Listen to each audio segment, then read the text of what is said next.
자, 안녕하세요. 복숭아 카페 여러분. 자, 오늘은 이제 저번 시간에 이어서 이제 사진과 그림 부분을 할게요. 사진과 그림 부분은 지금까지 시험 문제 전혀 안 나왔어요. 그래서 시험 문제 나올 가능성이 거의 없는 부분이거든요. 그래서 이제 대충 한번 보고 그냥 넘어갈게요. 자, 거기 보면 이제 그 166페이지 보면 그 사진과 그림의 유용성이 나와요. 그래서 이제 사진과 그림은 역사 수업의 딱딱함과 지루함을 탈피하고 역사적 사항을 생생하게 전달할 수 있는 자료를 사용되고 있다. 그래서 요즘에 사진이나 그림을 이용해서 한국사를 이해하려는 역사책이 다수 간행되고 교과서나 해서 사진과 그림이 늘어났는데 특히 이제 컴퓨터와 인터넷 보급되면서 역사 수업에서 활용할 수 있는 사진이나 그림 자료들이 많이 이제 더욱 구하기 쉬워졌죠. 그래서 이제 그 사진 같은 경우에는 글과 달리 이제 역사 사실이 일어났던 당시 상황을 그대로 전달해 주고요. 그래서 사진은 그 텍스트보다 왜곡 가능성이 좀 떨어져요. 그래서 좀 사실성이 높죠. 자, 그리고 그림은 사진에 비해서 그린 사람의 편집과 해석이 많이 들어갔지만 또 생활 모습과 사고방식을 전해주는데 사진과 비슷한 기능을 간다. 왜냐면 정근대 시대 때는 사진이라는 게 없었죠. 그러니까 이제 사진을 대체할 수 있는 게 그림이었는데, 자, 예를 들어 조선 후기 때 민화를 통해서 당시 사람들의 생각이나 이런 것들을 또 역사 수업을 할 수 있고, 이렇게 파악할 수 있도록 이제 살펴보는 역사 수업을 할 수 있고요. 특히 여기 안 나와있지만 이제 고구려 같은 벽화 같은 거 있죠? 고구려 벽화 같은 경우에는 그 사료에서 볼 수 없는, 그러니까 텍스트 사료에서 볼 수 없는 어떤 생생한 그런 복식 스타일이나, 그 다음에 이제 생활 풍습이나 이런 것들을 이제 우리에게 알려주게 되죠. 자, 그림은 기록으로 알 수 없는 역사 사실을 알 수 있게 해준다. 구석기 시대의 동굴벽화는 당시 사람들이 무엇을 묻고 살았고 어떤 믿음을 가지고 있는지 보여주고 있고, 그날 유네스코 세계문화유산으로 지정되면서 일반인에게 더욱 관심을 끌고 있는 고구려 고분벽화에서는 가옥이나 의복 같은 고구려 생활상, 사냥이나 시선, 무용 같은 풍습과 놀이 등등 우주관과 정신세계를 또 알 수 있다. 자, 그러면 사진과 그림의 이제 활용을 보면요. 자, 역사 수업에서 사진이나 그림을 활용하는 정형적인 방법은 항등기로 슬라이드 필름을 보여주고 교사가 그 내용을 설명함으로써 학생들의 이해를 돕는 방식이다. 그래서 교과서나 급학계 역사책에 실려있는 사진이나 그림을 활용하는 방식도 이와 비슷하다. 근데 요즘에는 항등기를 거의 사용하지 않아요. 그냥 인터넷 그냥 보여주고 PPT 띄워주지. 자, 거기서 이제 특히 이런 그 사진이나 그림 자료가 되게 필요한 건 뭐냐면 그 문화재나 미술사를 설명할 때 중요하죠. 왜냐하면 문화재 미술사는 말로 표현하는데 한계가 있어요. 직접 보여줘야지. 그래서 이 문화사 수업에서는 사진이나 그림 자료는 학습 효과를 높이는데 매우 유용하고 실제 모습을 보이지 않으면 문화재의 특징과 구조, 미적 가치에 대해 설명을 듣더라도 그 모습을 쉽게 머릿속에 그려내기 힘들다. 실제 모습은 다만 사진을 보면서 학습하면 이해하기 훨씬 쉬우며 경우에 따라서는 특정 부분에 확대된 사진을 통해 그 구조나 특징에 대해서 구체적으로 확인할 수 있다. 이렇게 보면 돼요. 그래서 문자 사료라고 할 때 모든 문자 사료가 어떤 여러 가지 사실들 다 표현할 수 있는 건 아니죠. 그래서 비문자 사료, 사진이나 그림 같은 걸 오히려 표현할 때 더 생생하게 그 문화재나 이런 것들을 이제 표현할 수 있도록 인식할 수 있도록 이제 하는데 중요한 도구 역할을 하죠. 자, 그렇지만 사진이나 그림은 역사 수업에 이보다 폭넓게 활용할 수 있고 그 사진과 그림은 당시 사회상을 반영할 수 있다. 교사는 사진이나 그림에 나타난 모습뿐만 아니라 그것이 만들어진 배경이나 사회 상황이나 관련 사실들에 대한 설명을 통해 당시 사회에 대한 학생들의 이해를 도울 수 있다. 또한 사진이나 그림은 관련된 역사적 사실을 모두 보여주는 것이 아니라 압축적으로 전달하는 것으로 학생들의 해석을 통해서 이걸 추론하고 또 그 속에 담겨있는 감정이입을 이해할 수도 있다. 이렇게 이제 볼 수 있고요. 그 다음에 이제 그 사진이나 그림에 담긴 모습은 학생들이 적극적 창의적 사고를 유도할 수 있다. 그래가지고 이제 그 예를 든 게 이제 그 밑에 서당도 같은 거죠. 그 당시 이제 서당의 모습과 함께 서당에서 경한 사람과 하지 않은 사람 어떻게 알 수 있죠? 상투를 올렸느냐 올리지 않느냐에 따라서 알 수 있는 거죠. 양관과 상민과 함께 교육을 받았으면 알 수 있다. 이를 통해 조선 후기 신분제를 이제 붕괴한 것을 추론할 수 있고요. 그리고 책을 한 권씩 들고 앉아 있는 학생들과 종아리를 맞고 오는 학생들의 모습에서 당시 교육 방식이 짐작할 수 있다. 그래서 유독 커다랗게 그려진 훈장의 모습에서 학생들이 가지고 있는 훈장의 이미지를 떠온다. 서당도를 통해서 알 수 있는 이와 같은 당시 사회 모습들을 교사가 말로 설명할 수도 있지만 학생들에게 그림을 보여주고 추론하는 편이 더 효과적이다. 그래서 이 서당도 하나 가지고 당시 교육제도라든지 그 다음에 이제 그 당시 그 교육제도라든지 사회 형상 이런 것들을 다면적으로 이렇게 다 보여줄 수 있는 거죠. 근데 이걸 보여줄 때 이거는 해석을 해야 돼. 어떻게 해석하죠? 아이들에게 그 당시 사회상이나 이런 것들 배경들을 알려주면서 말을 해주면서 해석을 해야지 자기 아는 만큼 보인다고 그게 보이는 거죠. 그래서 이런 것들을 볼 때 제가 볼 때 우리 지금 교실상 교권상 추락상에서 이제 후에 천년 후의 상황을 볼 때 어떤 사진들이 딱 필요할까? 그래서 누가 이제 어떤 제가 운영한 카페 중에 국영수 카페가 있는데 거기 보니까 여교사가 남학생 남자 고등학생한테 성희롱당하는 그 사진 한 컷이 있더라고. 그래서 그걸 만약에 보여주고 설명하면 그 당시 이제 우리나라 천년 후에 사람들이 이만큼 교권이 떨어졌구나 하는 걸 말로 설명하는 것보다는 이 딱 한 장의 사진을 이렇게 보여줄 수 있잖아요. 예, 이런 거 이제 연결시켜서 보시면 될 것 같아요. 자, 그 다음에 학생들이 스스로 역사를 만들어 보면서 역사를 이해하는데 사진과 그림을 활용할 수 있죠. 사진과 그림자를 보여주고 그걸 통해서 알 수 있는 역사적 사실에 대한 이야기를 만들어 보는 것도 한 방법이다. 그래갖고 이제 모형도, 수육도, 적객도, 거마 인물도, 신음도 등등등 이런 것들을 통해서 고구려 사람들의 생활을 글로 한번 쓰게 하는 거죠. 그러니까 벽화를 보여주고 또 이렇게 글로 이제 쓰게 하는 거죠. 이걸 다시 이와 같은 수업을 통해서 이 당시 사람들이 이제 그 벽화를 보여주고 학생들이 그 당시 사람들의 상황을 글로 표현할 때 당연히 뭐가 들어가겠어요? 역사 해석이 들어가고 상상력이 필요하고 표현력이 필요하죠. 왜냐하면 우리가 이제 구석기 유물 유적이나 보고 구석기 사람들의 삶을 글로 표현할 때 당연히 우리가 역사 상상이 필요하잖아요. 그와 똑같다고 보시면 될 것 같아요. 그래서 학생들은 벽화에 대한 해석을 통해 고구려 사회를 이해할 뿐만 아니라 자신이 이해하는 것을 다른 사람에게 전달할 수 있는 능력도 키워줄 수 있고 역사가 어떤 과정을 통해 만들어지며 그 성격이 무엇인지 체험해 볼 수 있다. 그 다음에 이제 사진이나 그림을 학습자로 사용하는 그 수업 방식이 아닌 반대로 이를 제작하는 과정을 통해서 역사를 이해할 수 있죠. 자, 예를 들어서 이제 통일신라 귀족의 생활 모습을 담은 삼국지 위지 한정 기전을 보고 당시 사회 모습을 그리게 하게 되는데 이때 이제 그림 엽서나 만화 같은 형식으로 그림을 요구할 수 있다. 그래서 그 중학교에 가보니까 이런 게 있더라고요. 그 역사적 사실 같은 거 있잖아요. 역사적 사실을 만화 4컷으로 그림을 그리는 거예요. 소재를 잡아가지고. 역사적 사실에 대한 소재를 가지고 만화 4컷을 그리는데 제가 이제 물론 성적에 안 들어가요. 거기 이제 해가지고 뭐 우수상, 최우수상 줘가지고 생기부는 몇 장 기록을 해주거든요. 근데 보니까 거의 90%는 진짜 아니 뭐라고 할까 그림을 못 그린 건 둘째치고 내용이 전혀 없어. 근데 10개 중에 한두 개는 괜찮은 게 꼭 있더라고. 거기 보면 그림도 되게 잘 그리고 자 이와 같은 걸 통해서 그 당시 이제 학생들은 옛사람들의 생각이나 생활 모습을 이해하고 역사를 자신의 관점에 해석할 수 있다. 이렇게 이제 볼 수 있어요. 그럼 여기에서 이제 지금까지 한번 이제 사진이나 그 당시 이제 그림을 통해서 이걸 통해서 역사 수업을 어떻게 활용할 것인가 한 5가지를 이제 얘기한 것 같은데 자 일단 첫 번째는 문화재나 미술사 설명하는데 중요하죠. 그 다음에 또 사진이나 그림을 통해서 당시 사회상을 반영했기 때문에 해석이나 추론을 할 수 있고 감정이입을 이해할 수도 있고요. 세 번째로는 사진이나 그림을 담긴 모습을 통해서 학생들이 적극적이고 창의적인 사고를 유도할 수 있죠.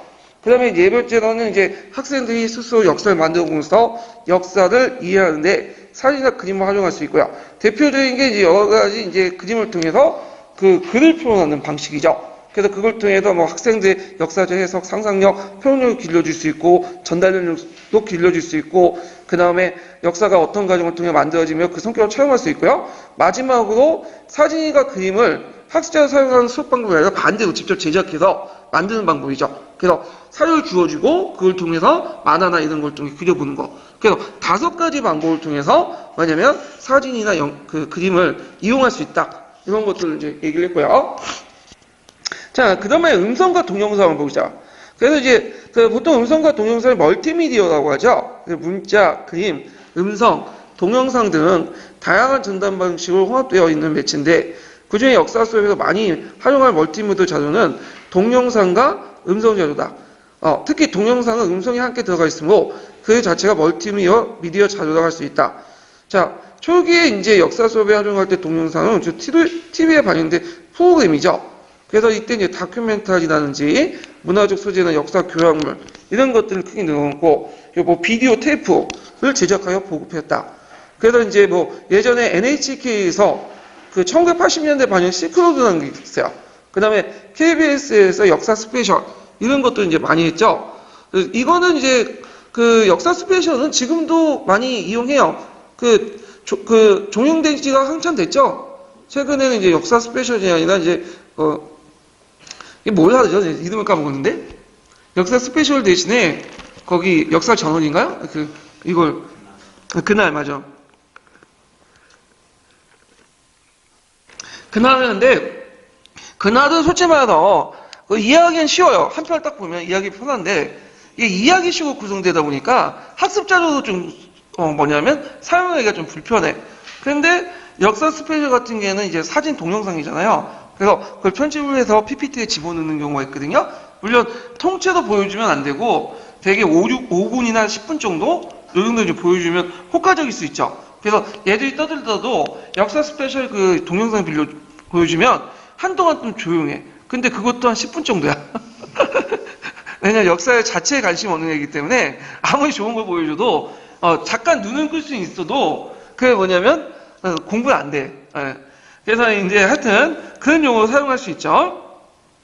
근래에는 멀티미디어 자료에서 이제 컴퓨터 파일 형태로 있거나 인터넷에서 볼 수 있는 자료를 떠올릴 수 있다. 그래서 이제 있고 그 다음에 이제 다시 보기 서비스나 DVD도 구입하는데 딱 보니까 글 쓴 분이 상당히 오래된 분이다. 나이도 지금 요즘에는 이렇게 뭐 DVD 보거나 그런 것도 거의 안 하죠. 비디오 자료나. 예. 자, 그렇지만 이러한 동영상 자료들은 원래 수업용으로 만들어진 것이 아니기 때문에 수업을 그대로 이용하기 어렵다. 유의점이죠. 그래서 그 밑에 보면 이제 수업 목표에 따라서 5분에서 10분 정도 편집해서 사용해야 된다. 이 내용도 있어요.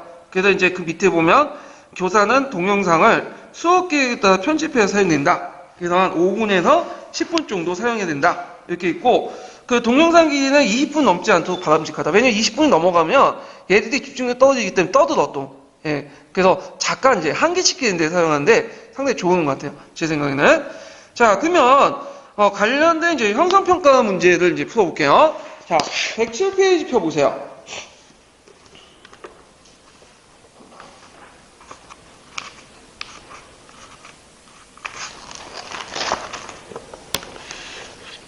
백 107페이지 134번 문제 볼게요.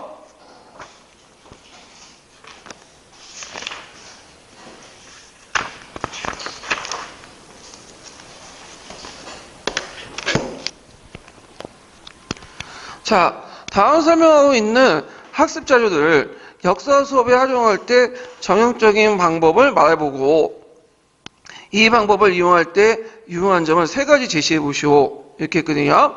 자, 고구려 고분벽화에서는 가옥이나 의복 같은 고구려의 생활상, 사냥이나 실험, 무용 같은 풍습이나 놀이, 그 다음에 하늘과 세계, 해와 달, 그 당시 우주관과 정신세계를 알 수 있다. 자, 정협적인 방법은 이제 한등기구나 슬라이드 필름을 보여주고 교사가 그 내용을 설명하고 함으로써 학생들이 이해를 돕는 방식 이렇게 했는데 자, 아까쯤에도 많이 했지만 이분이 좀 나이가 많아가지고 한등기 얘기하고 있는데 요즘에 이렇게 안 해요. PPT 띄우고 그러죠. 예. 자, 그 다음에 이제 유용한 점은 이제 문화사 수업의 사진 그림 자료를 통해서 학습 효과를 높이는 데 이용하고 그림을 통해서 사회나 이해를 나가서 학생들의 적극적인 창의적 사고를 이용하고 그다음 그 외에도 제가 몇 개 한 3개 더 말했죠. 그래서 그 당시 이제 뭐 여기 빠져 있는 게 뭐 학생들 스스로 역사를 만듦으로써 역사를 이해하는데 사진이나 그림을 활용할 수도 있고 그 다음에 사진이나 그림 학습 자료를 사용하는 수업 방법이 아니라 반대로 이를 제작하여 활동하는 걸 통해 역사를 이해할 수 있다. 이것도 쓰시면 될 것 같아요. 한 5가지 정도 쓰시면 되고요. 그 다음에 B에 넘어와서 이제 135번 문제 볼게요. 자, 135번은 아까 전에 사진과 그림을 이용할 때 그 학습 방법과 그 호용성 이런 것들인데, 자, 거기 보면 가는 이제 무용도, 수업도, 적극도 이런 생활 모습을 담은 벽화를 보여주고요. 그 다음에 나는 이제 초기 국가의 생활 모습을 담은 삼국지 위서 한인전을 보고 이걸 바탕으로 사회 모습을 그려보는 거, 만화도 이렇게 있죠. 그래서 그 가와 나를 이용함으로써 이제 학생들이 스스로 역사를 만들어옴으로써 역사를 이해하는데 사진과 그림을 활용할 수 있고요. 가의 그 학생 호용성은 학생들의 역사학습의 역사적 상상력, 표현력을 기르는데 더 효과적이고, 그 다음에 다른 사람들에게 이걸 전달할 수 있는 능력이 되고, 그 다음에 또 여기는 또 안 나와있지만 역사가 어떤 과정을 통해 만들어지며 그 성격이 무엇인지 체험해 볼 수 있다. 한 세 가지가 있는데, 네 번째 유형성이 네 번째 유형 중에 세 가지 유형성 있죠. 그걸 쓰시면 될 것 같아요. 자, 그 다음에 나의 이제 호용성은 역사가 어떤 과정을 통해 만들어지면 그 성격이 무엇인지 체험한다 이렇게 있는데, 이거는 이제 요거는 좀 약간 답이 좀 틀린 것 같거든요. 뭐라고 쓰셔야 되냐면, 자, 이와 같은 활동을 통해서 학생들은 그 옛사람의 이제 그 옛사람의 생각이나 생활 모습을 이해하고 역사를 자신의 관점에 해석할 수 있다. 이렇게 쓰셔야 돼요. 이게 다섯 번째 유형이에요. 다섯 번째 유형. 그래가지고 그걸 이제 답을 좀 고쳐주세요. 134번에 135번에 그 밑에 이제 가학습의 유용성과 나학습의 유용성 있죠? 예, 요걸 좀 고쳐주세요. 답을요. 그래갖고 아까 좀 했죠? 학생들은 역사의 생각이나 생활 모습을 이해하고 역사를 자신의 관점에서 해석할 수 있다. 그 다음에 또 한 가지 더 추가하자면 학생들은 자료에 나타난 내용과 자신이 알고 있는 역사적 사실을 종합 정리해서 효과적으로 표현 방식을 모색할 수 있다. 이렇게 쓰시면 되겠죠. 두 가지 정도. 예. 다섯 번째 유형의 호용성 두 가지 이렇게 쓰시면 될 것 같아요. 이렇게 연결해서 보시면 되고요. 자, 그 다음에 이제 지역사 부분을 이제 넘어갈게요. 지역사. 자, 지역사 부분은 시험 문제가 지역사 설명하기 전에 이제 요거는 여기부터는 이제 교과서의 소재에 따라서 구분하는 거예요.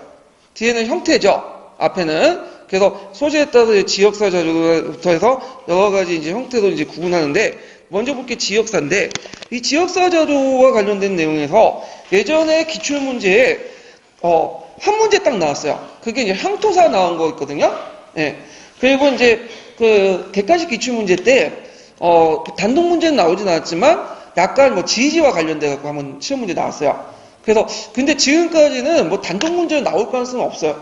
나올 적은 없는데 제 생각에는 한번 나올 가능성이 많아요. 왜냐면 이게 딱딱 떨어지는 부분들이 많고 최근에 되게 중요하다고 생각하는 부분이기 때문에 나올 부분이 많거든요. 그래서 요것도 좀 구분할 열심히 공부해 줄 필요는 있어요. 자, 그러면 이제 볼게요.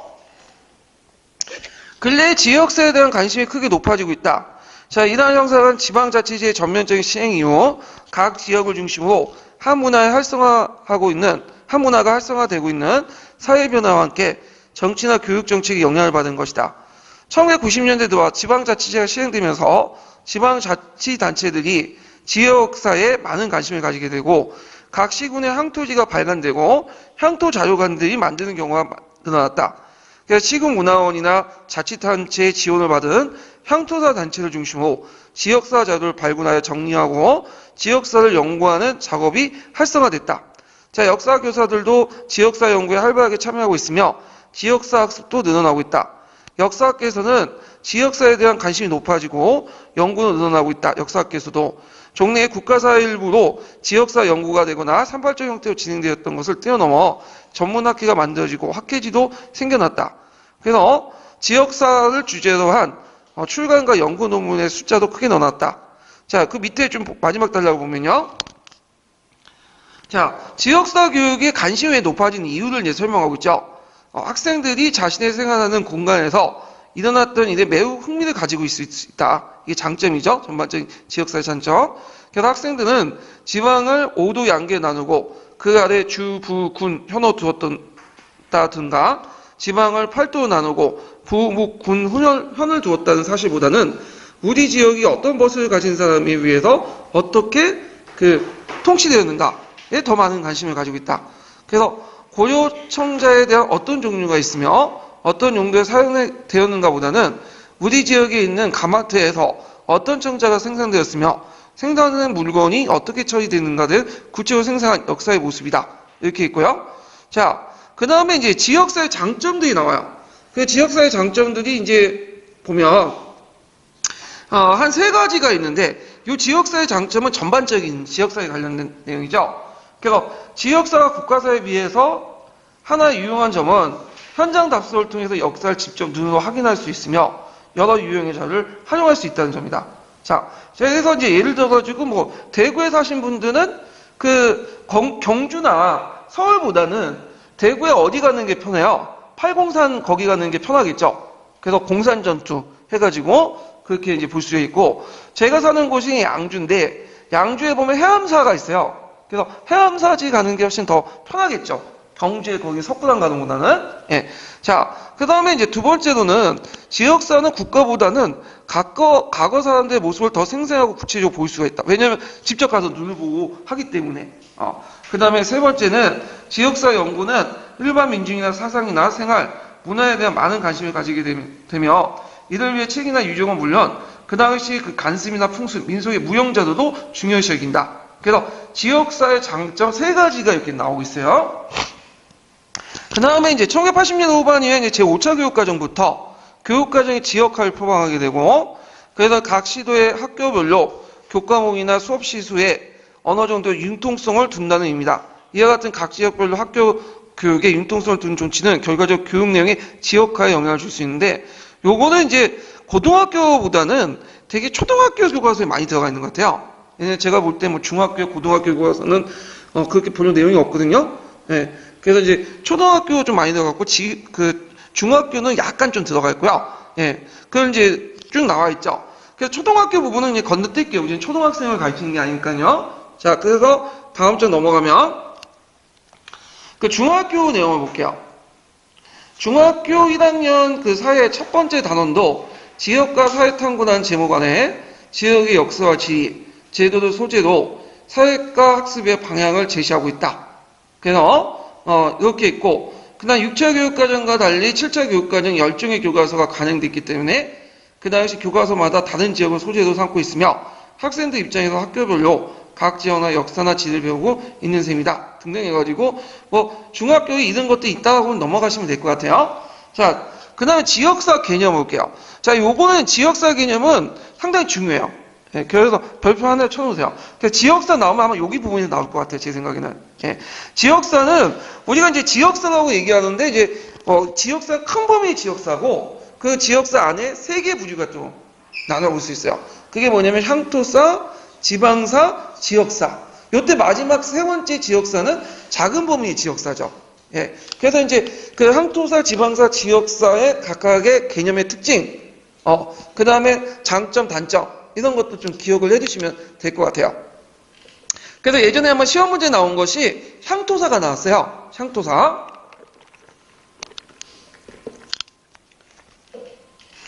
자, 각 지역의 역사를 가리킨 용어로서 향토사, 지방사, 지역사란 말이 사용되고 있다. 이 중 어떤 용어를 사용하냐는 단순한 선호가 아니라 지역의 역사를 바라보는 기본 관점의 차이에서 비롯된다. 그 용어의 선택은 지역사에 대한 관점이나 접근 방법과 밀접한 관련이 가지고 있다. 자, 역사 교육에서 가장 사용되는 용어는 향토사죠. 향토라는 말은 자신이 태어나거나 자라거나 생활하는 고장의 의미야. 그래서 공동생활의 정서, 공통된 정통, 상호 의존적 지역사회가 향토다. 그래서 향토는 시간과 공간, 인간의 복합적인 개념으로 우리 삶의 무대이며 자연과 인간의 조화롭게 어우러진 융합체다. 따라서 향토사는 자신의 삶과 밀접한, 이게 이제 키워드죠. 자신의 삶과 밀접한 관련 있는 공동체 역사예요. 그래서 개념이 내포되어 있고 그 자기 지역의 역사를 생각이 깃드는 거예요.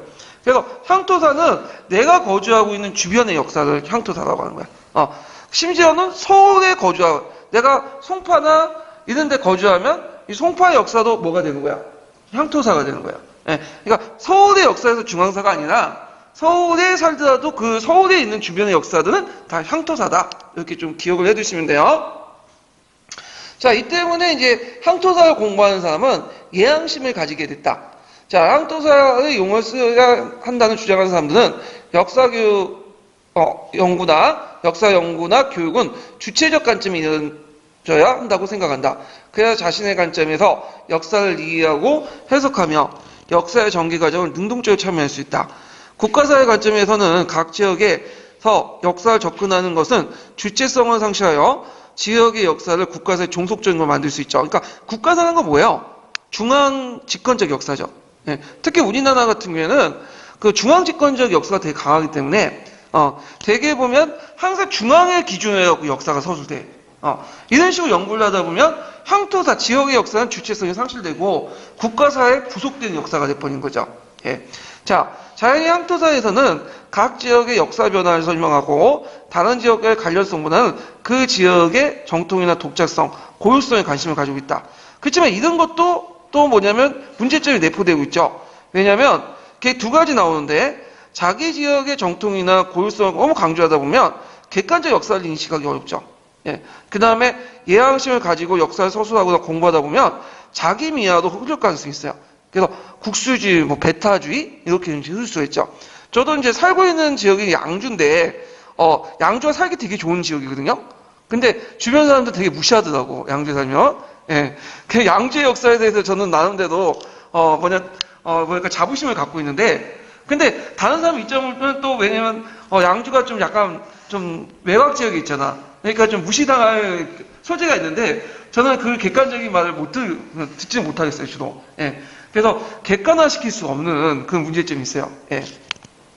자, 하여튼 이 두 가지 문제점 좀 기억을 해두시고요.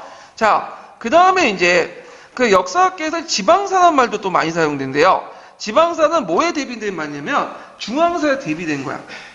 그래서 이거는 제3자 입장에서 보는 거죠.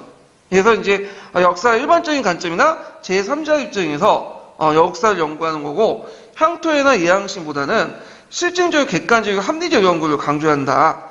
그래서 국가의 제도나 정책, 행정이 각 지역의 역사에서 커다란 영향을 미친다. 따라 지방사는 국가사의 틀 속에 지역의 역사를 관심을 쏟으며 국가나 다른 지역의 역사가 해당 지역의 역사에 어떤 영향을 미쳤는지 주목하고, 국가나 세계, 다른 지역과의 관계 속에서 지역의 역사를 좀 객관적으로 인식하는 거죠. 제3자적 입장에서.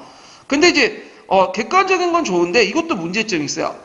지방사는 많이 가지고 있는 문제점은 흔히 국가사나 중앙의 역사에 대해서 병방의 역사라는 느낌을 줄 수 있고요.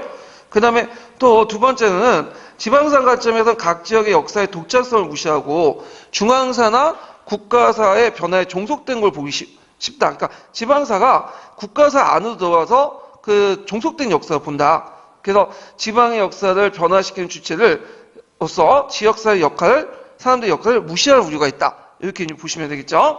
자, 그 다음에 지역사가 이제 세 번째 날. 지역사라는 것은 이제 지방사하고 앞에 있는 향토사하고 결합된 거야. 그래서 지방사에 이제 뭐냐면 좀 이렇게 주체적인 모습이 없는 거와, 이걸 이제 뭐냐면 부정하고, 향토사가 또 객관적이 없죠. 그러니까 이걸 이제 절저히 이제 균형을 맞춰가지고 지방사라는 개념을 제시했어요. 자, 지역사라는 용어를 선호하는 사람들은 지방이란 말은 중앙에 너무 종속적이고 주변적인 개념이고요. 향토란 말은 자기 고장이나 한정성을 가지고 있는 지적이 있다. 이에 반해 지역이라는 것은 도시나 농촌, 서울이나 지방, 자신이 거주하는 지역 여부와 상관없이 지리적, 행정적, 보고 한정된 공간이죠. 그러니까 가치 중립적이고 좀 포괄적인 거야. 이 말이. 그래서 지역사 관점에 출발할 때는 종속적인 지방 문화도 아니고 주체적인 지방 문화로서 주관적인 향토 문화가 아닌 객관적 지역 문화 연구가 가능하다. 그러니까 종속과 주체, 주관과 객관이 뭐죠? 다 가능하다는 거야. 예. 자, 이러한 관점을 볼 때 지역사는 지역의식을 바탕으로 둔 생활 공동체, 생활권의 역사이다.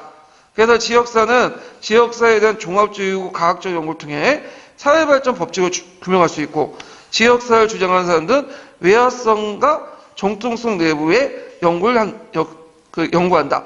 그래서 외화성이라는 건 뭐냐면 외부의 관계, 그러니까 자기 그 지역뿐만 아니라 외부 지역과의 관계, 또 중앙 간의 관계를 측면에서 또 볼 수 있고, 정통성은 뭐야?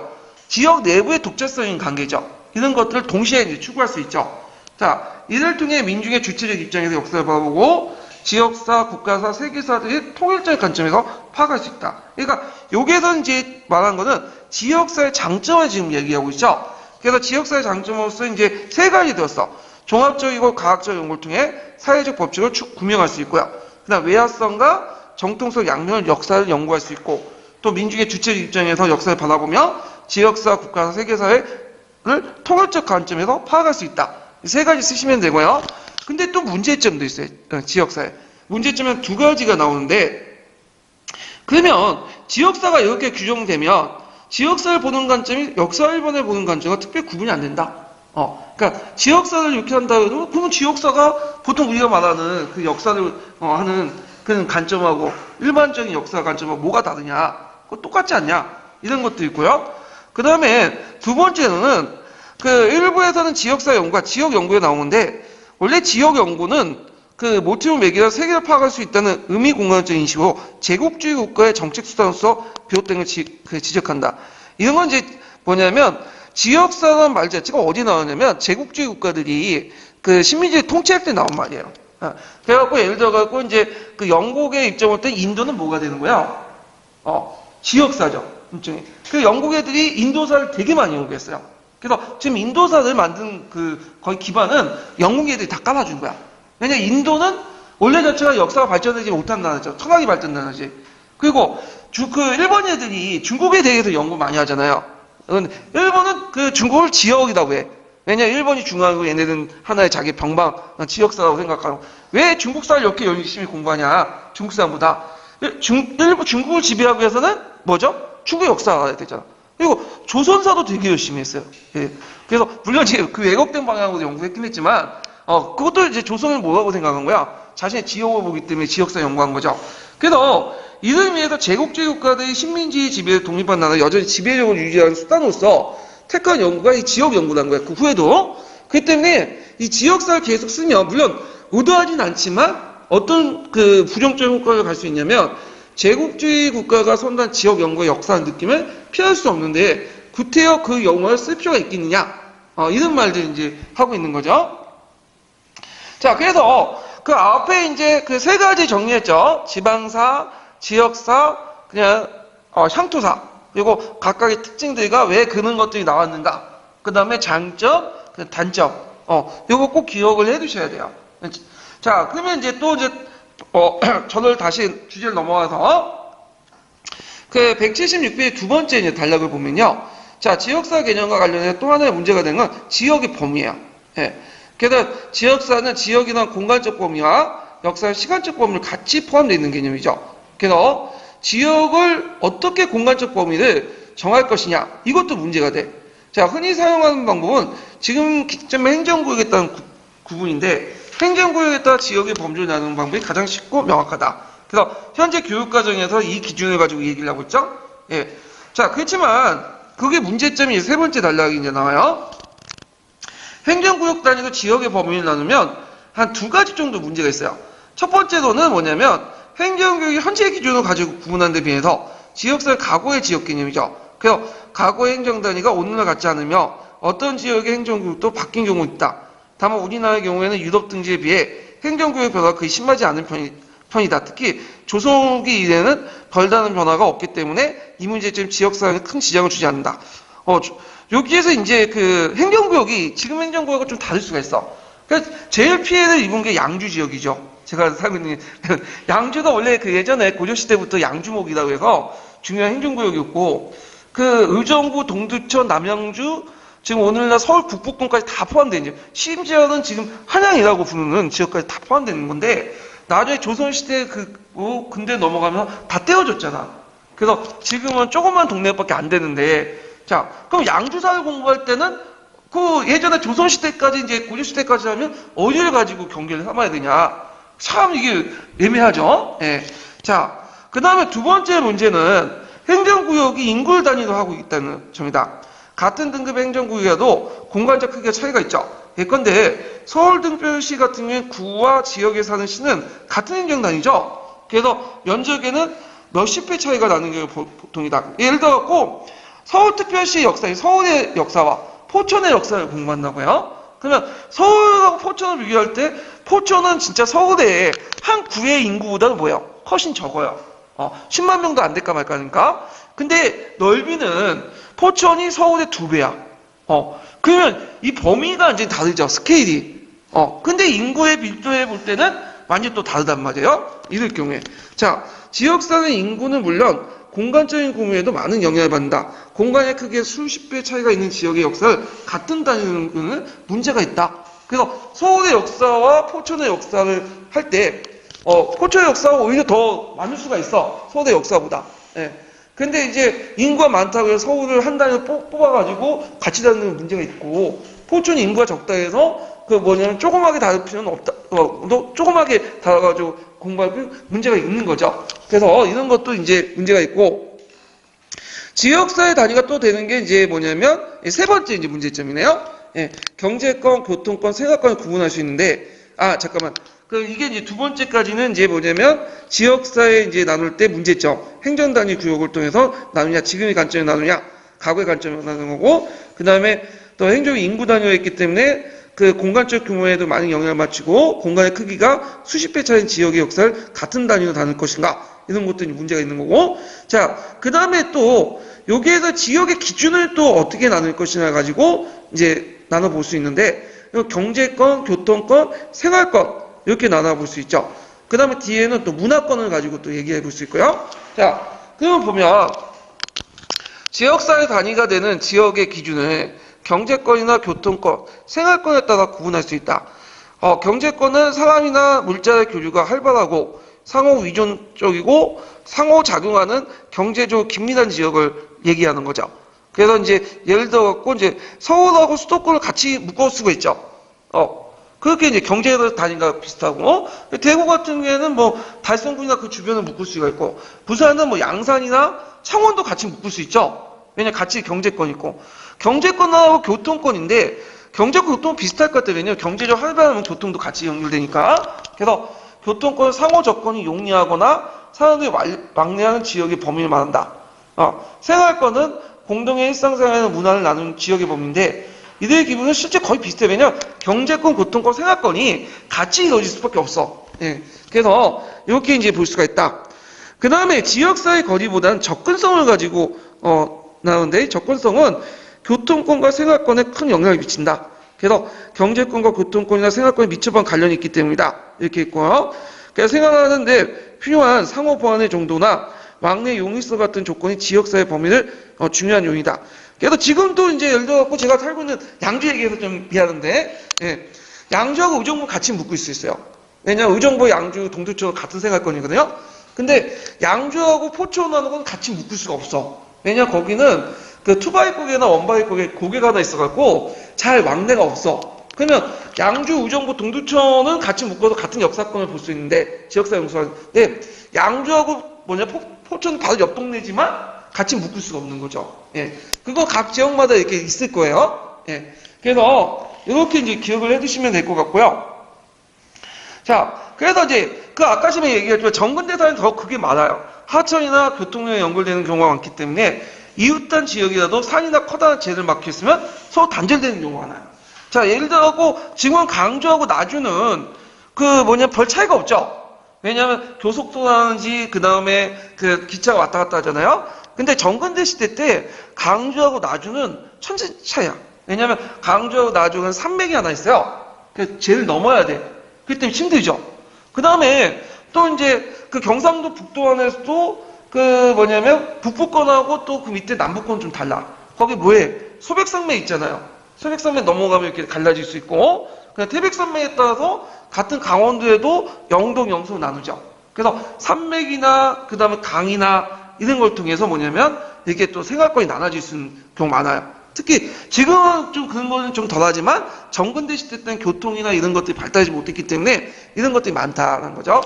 자, 그 다음에 또 이제 세 번째가 문화권을 기준으로 나누는 지역이 있어요. 그러니까 문화권은 대체로 과거 생활사에서 만드는 문화적 토대의 기준을 가지고 나누는데, 예를 들어 백제 문화권, 신라 문화권, 가야 문화권, 이렇게 지역을 존재했던 국가의 영역 기준 대표적이고, 한 지역에서 왕조가 여러 바뀔 경우에는 역사의 전개나 특성에 영향을 미친 지역이나 지리적 요소를 가지고 문화권을 구분하기도 한다.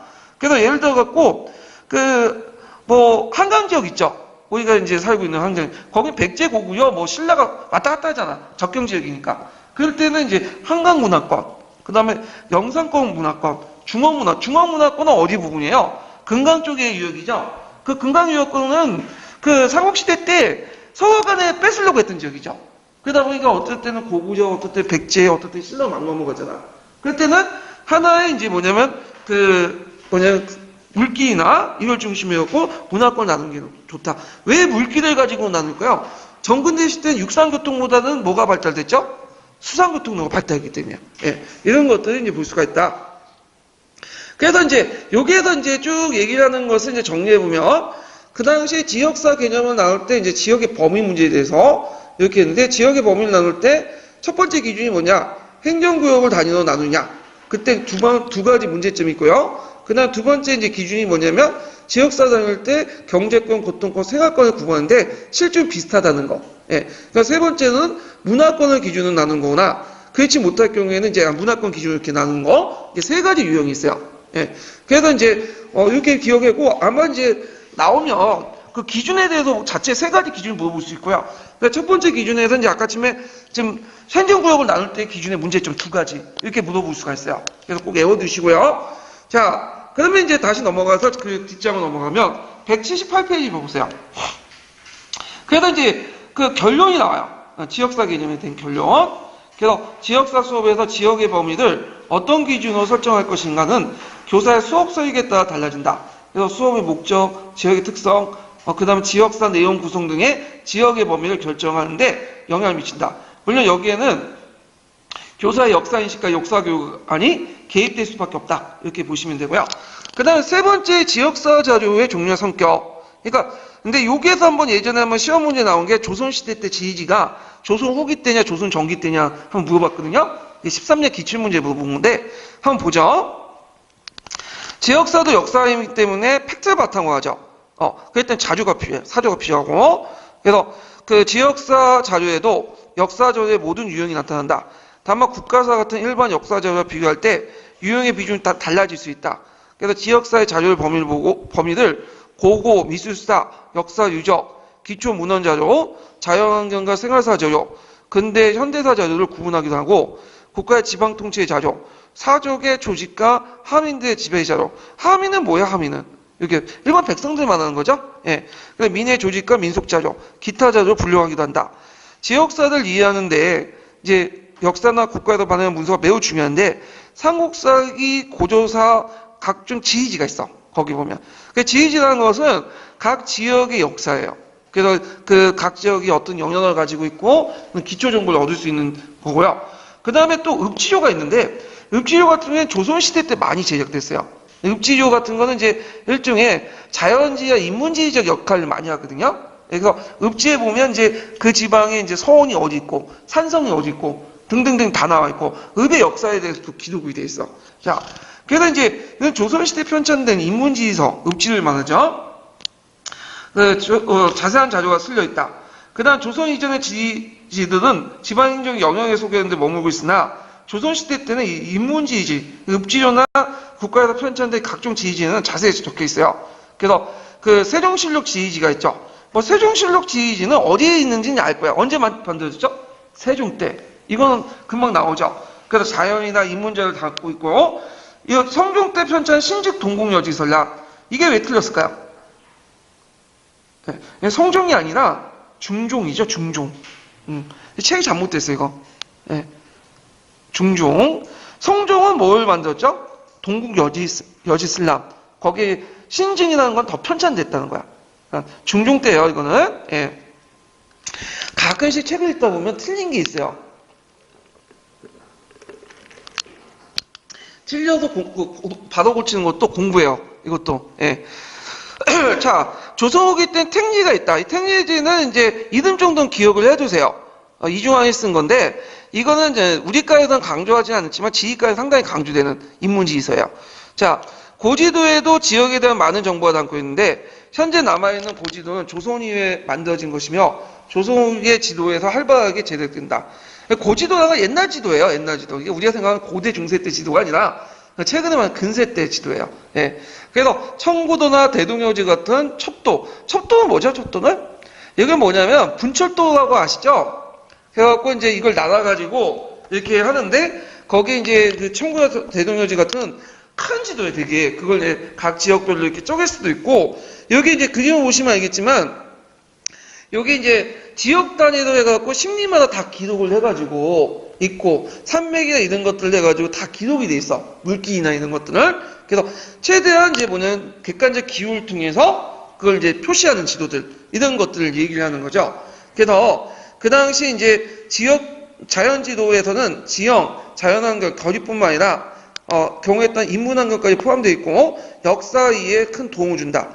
근래 많은 문집자료에서 소개되어 있는데 인문이 살았던 총량이나 지역에 대한 다양한 정보를 제공하고 있어 지역사 연구에 학습에 유용하다. 이렇게 보시면 되고요.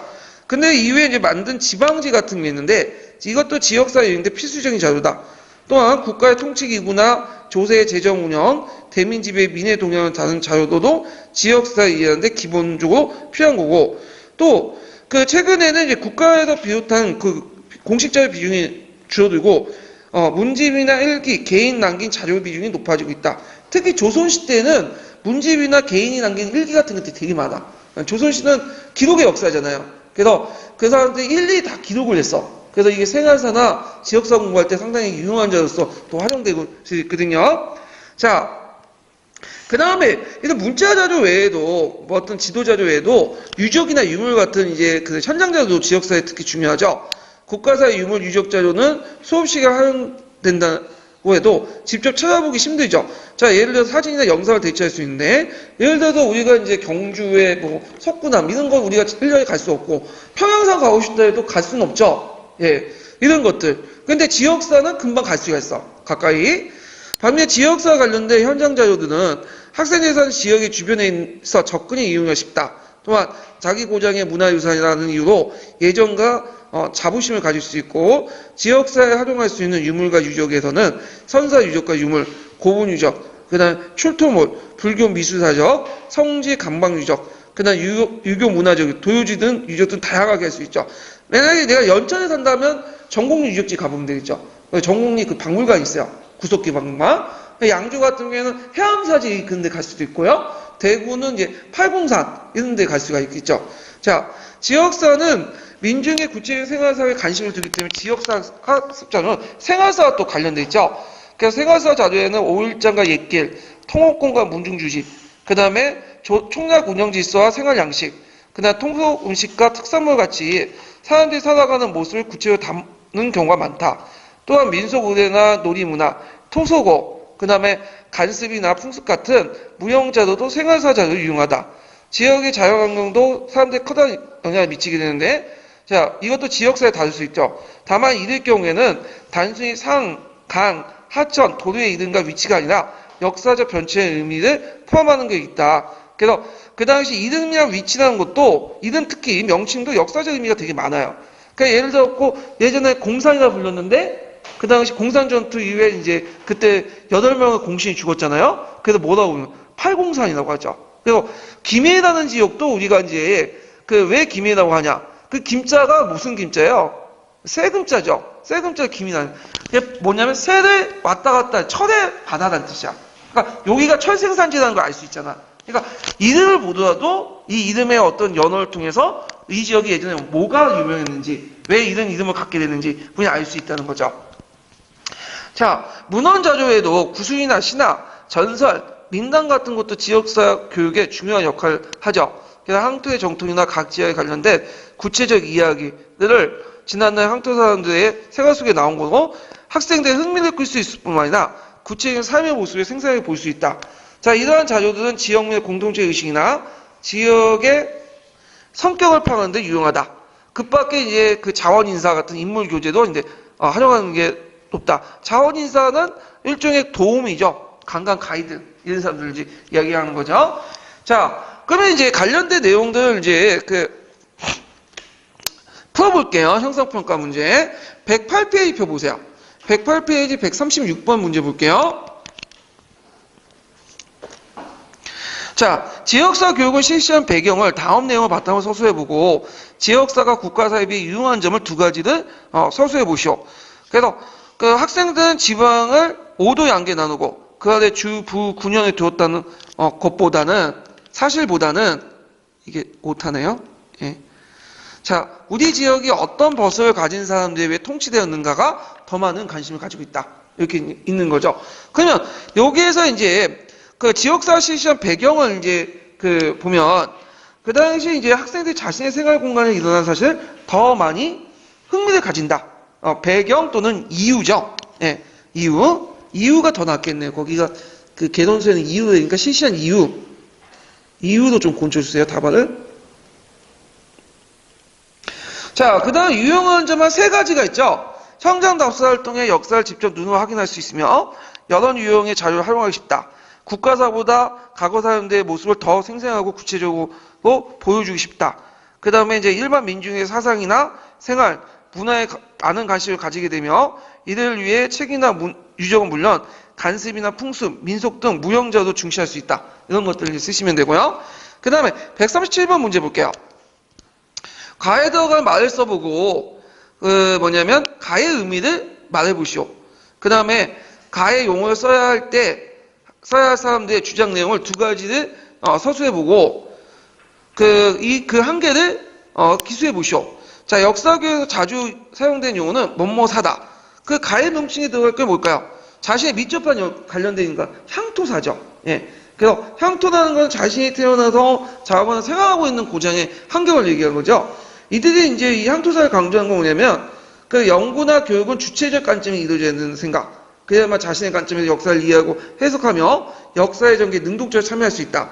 근데 한계는 다른 지역과의 관련성보다 그 지역의 정통이나 독자성, 고유성에 관심이 너무 많기 때문에 객관적 역사 인식이 어렵죠. 그 다음에 역사 예양심을 가지고 역사를 서술하고 공부하다 보면 자기 미화도 흐를 가능성이 있다. 이렇게 좀 기억을 해두시면 될 것 같아요. 그 다음에 이제 138번 문제 볼게요. 자, 다음 가에 들어갈 말을 써보고 그 기읍과 니은에 입각한 연구 방법을 각각 서술해 보시오. 그 다음에 가의 문제점을 그 두 가지를 제시해 보시오. 이렇게 했거든요. 자, 여기에서 가는 보통 국가사 일부로서 지역의 역사를 가리키는 말로 중앙사와 대비한 개념이다. 이건 가는 뭘까? 지방사죠. 지방사. 그래서 이제 연구 방법은 그 항토해나 예양신보다는 그 당시 이제 그 객관적 합리적 연구 가능하죠. 그래서 일반적으로 제3자적 입장에서 그 다음에 국가의 제도, 정책, 행정, 각 지역 역사에 커다란 영향을 미친다는 측면 연구서는 국가사의 틀 속에 지역의 관심을 쏟음으로써 국가나 다른 지역의 역사가 해당 지역의 역사에 어떻게 영향을 미치는 걸 주목할 수 있다. 근데 문제점은 그 지방사의 문제점은 이제 국가나 중앙의 역사에 대한 변두리 역사라는 인식을 심어줄 수 있고 각 지역 역사의 독자성을 무시하고 중앙사나 국가사의 변화에 종속된 걸 보기 쉽다. 이거 지역의 역사를 변화시키는 주체로서 지역 사람들의 역할을 무시할 우려가 있다. 외워두시고요. 그 다음에 139번을 보죠. 다음 가에 들어갈 말 써보고 지역사 관점에서 기읍과 니은의 의미를 각각 써보시오. 그리고 이 관점의 장점과 문제점을 각각 두 가지 쓰시오. 자, 지역사의 용어를 선호하는 사람들은 지역이라는 용어가 지방과 향토의 용어보다 좀 가치 중립적이고 포괄적인 용어라고 주장했다. 자, 그래서 이제 지역사는 각 지역 의식을 바탕한 뭐의 역사다. 자, 139번에 들어갈 건 생활공동체의 생활권 역사다. 이렇게 쓰시면 돼요. 생활공동체의 생활권 역사다. 그러면 지역사 입장에서 볼 때 지방은 뭐냐? 그 중앙의 종속적으로 너무 주관적인 개념이다. 그 다음에 거기 이제 그 니은의 의미, 항토라는 개념 뭐죠? 너무 자기 고정에 한계된 뭐냐면 그 한정된 의미가 있다. 그래서 이 지역사의 장점은 종속적인 지방 문화가 아니라 주체적인 지역 문화, 주관적인 향토 문화가 아니라 객관적인 지역 문화 연구가 가능하다. 그 다음에 그 지역 전체에 대한 종합적 과학적 연구를 통해서 사회 발전의 법칙을 규명할 수 있고 외화성과 정통성의 양면을 역사에 연구함으로써 이를 통해 민중의 주체적 입장에서 역사를 바라보며 지역사, 국가사, 세계사의 통념적인 관점을 파악할 수 있다. 이렇게 쓰시면 되고요. 문제점은 한 두 가지가 있죠. 지역사를 보는 이러한 관점은 역사 일반을 보는 관점과 특별히 구분된 것이 아니고, 지역 연구라는 것이 원래 지역이라는 말 자체가 어디에 나온 거예요? 제국주의 국가 때 정책 수단에서 나온 거죠. 부정적 인식을 가질 수 있죠. 이런 것도 쓰시면 될 것 같아요. 자, 그 다음에 이제 140번 문제 보면 다음 가와 나의 지역사의 범위 문제점을 각각 말해보고 가와 나와 관련된 지역사의 범위 분류 기준을 써보시오. 자, 과거의 행정단위는 오늘날 같지 않으며 어떤 기준에 행정구역이 바뀐 경우가 있다. 그 다음에 서울특별시의 구와 각 지역의 시가 같은 등급의 행정단위지만 면적변은 몇십 배 차이가 나는 게 보통이다. 이 가와 나는 첫 번째 유형을 기준한 거죠. 지금 행정구역 기준 나눌 때 과거의 기준과 달수했죠. 그래서 가의 문제점은 뭐냐? 자, 이게 두 가지 문제점이 있는데 행정구역은 현재의 기준을 가지고 구분된 반면 지역사는 과거의 지역 개념을 정의한다. 나의 문제점은 현재의 행정구역이 인구의 단위로 하고 있다는 점. 그래서 여기는 좀 빠져 있는데 좀 정확한 이제 답을 쓰시려면 어떻게 쓰시냐면 행정구역 구분 기준에서 공간의 크기에서 수십 배의 차이가 나는 지역의 역사를 같은 단위로 다루는 게 문제가 있다. 네. 그래서 포천의 역사와 서울의 역사를 같이 다루거나, 그 다음에 서울의 역사와 제주도의 역사를 같이 다루거나, 이렇게 이제 볼 수가 있겠죠.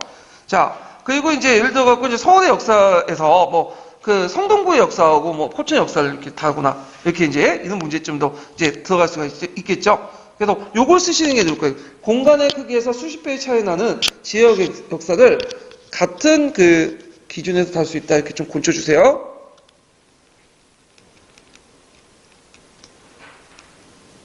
네.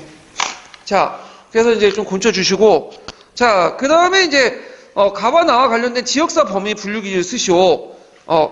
그래서 이제, 아이고, 제가 잠깐 잘못 보시겠네. 일단 나의 문제점 이렇게 쓰시고, 행정구역을 다니는 지역의 범위 나누는 방법의 문제점이죠. 이거는 첫 번째 유형. 그 다음에 두 번째 이제 141페이지 넘어가 볼게요. 다음 기읍과 디귿의 의미를 각각 써보고 니을과 미은의 이유를 각각 말해보시오. 자, 지역사를 나눌 때 두 번째 기준이 이제 경제권, 교통권, 생활권을 따라 구분하는 건데 경제권 교통권, 생활권의 의미를 이제 각각 써보시면 되겠죠. 경제권은 사람이나 물자의 교류를 활발히 하고 상호 우정과 상호작용을 하는 등 경제적 긴밀하게 관련된 지역을 의미하고요. 그 다음에 교통권의 의미는 상호조건을 용이해서 사람들의 왕래를 활발한 지역을 범위를 말하고, 그냥 디귿의 의미는 공동의 일상생활과 문화를 누리는 지역의 범위죠. 니을의 의미는 그런 것들이 거의 비슷하다. 왜냐하면 지역사의 거리보다 접근에서 교통권, 생활권이 결정되는 큰 영향을 미치며 경제권도 교통과 생활권 밀접한 관련을 갖고 있기 때문이죠. 그 다음에 생활하는 데 필요한 상호 보완의 정도, 왕래의 용이성 같은 조건들이 지역사의 범주를 정하는 데 용이하다. 그 이유는 이제 미연에 있죠. 정근대사에서는 거리가 멀더라도 하천 같은 교통로 연결되는 경우 생활과 문화가 유지되며 이웃한 지역이라도 산이나 커다란 제도 막힐 것. 제도는 고개죠. 막힐 경우에는 서로 단절된 생활을 하기 때문이다. 이렇게 보시면 돼요. 자, 그 다음에 142번에서 이제 가와 나의 지역사 분류 기준을 써보고 가에 밑줄친 내용을 어떤 영향을 줬는지 말해보시오. 자, 가는 백제문화권, 신라문화권 같은 지역이 존재했던 국가의 영역을 기준한다. 자, 가의 분류 기준은 뭘까요? 과거 사람들이 만들어놓은 문화적 토대를 말하는 거죠. 나는 이제 한강문화권, 영상문화권, 중앙문화권까지 구분된다.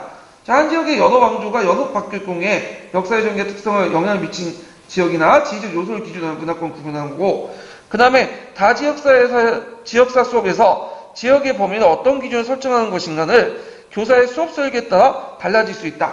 그래갖고 이제 그 영향은 수업의 목적, 지역적 특성, 지역적 내용 구성 등이 지역의 범위를 결정하는 데 영향을 끼치고 이 과정에서 역사인식과 역사교육까지 끼어든다. 여기에는 이제 역사인식은 교사의 역사인식과 역사교육까지 끼어든다. 이렇게 쓰시면 돼요. 그 다음 143번 보면 다음 기억에 밑줄친 사료에서 얻을 수 있는 지역사 관련된 정보를 말해보고 가와 다에 들어갈 책의 명칭을 각각 말해보시오. 그래서 이제 삼국사기 고조사들 같이 역사서나 지휘사나 역사서 지휘자나 지역 관련 서술도 사용된다. 여기서 얻을 수 있는 지역사 정보는 각 지역의 영역을 비롯한 기초 정보를 얻을 수 있고요. 가에 들어갈 건 뭐예요? 세종실록 지리지. 그 다음에 나에 들어갈 것은 성종땡이니까 이건 좀 약간 제가 문제를 번역시켰어. 동국여지슬람이죠. 근데 만약 중종 때면 신증 동국여지슬람이죠. 예, 이렇게 쓰시면 되고 다는 택리지 이렇게 쓰시면 돼요. 자, 그 다음 144번을 이제 보면 자, 기역, 유물과 유적은 국가가 유물 유적, 국가사의 유물 유적과 어떤 국가가 아니라 국가사라고 보시면 되겠네. 예. 국가사의 유물 유적과 어떤 차이점이 있는지 말해보고 가에 들어갈 말을 써보시오. 그리고 니의 자료에 유용한 점을 두 가지 쓰시오. 그래서 이제 지역 사용할 수 있는 유물과 유적들은 선산 유적과 유물, 고궁 유적, 출토본, 불교 미술사적 등이 있다. 국가사의 유적지와 이제 다른 건 뭐냐 하면 국가사에는 유물 유적 자료는 수업 시간에 활용하더라도 직접 찾아보기 힘들기 때문에 사진이나 영상으로 대체하는 경우가 대부분이지만 지역사에 관련된 현장 자료들은 학생들이 사는 지역의 주변에 있어서 접근이나 용이가 쉽다. 그 다음에 가는 이제 들어갈 게 뭐냐까요? 생활사죠. 예. 그 다음에 이제 그 문헌 자료 외에도 구순이나 신화, 그 다음에 서화가 빠졌네요. 자, 민단 등에도 지역사 교류에 중요한 자료를 이용할 수 있다. 그래갖고 이제 거기에 이용하셨으면 향토의 정통이나 각 지역에 관련된 구체적인 이야기들은 지난날 향토 사람들의 생활 속에 나온 거고 학생들의 흥미를 끌 수 있을 뿐만 아니라 구체적인 삶의 모습에 생생하게 보여줄 수 있다. 이러한 자료들을 지역민의 공통적 의식이나 지역의 성격을 파악하는 데 유용하다. 이렇게 쓰시면 되겠죠?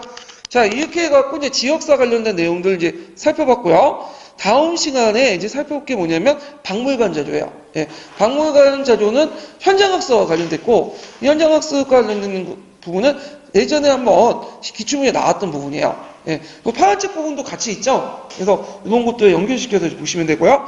다음 시간에 이렇게 할게요. 예, 그럼 오늘 수고하셨습니다.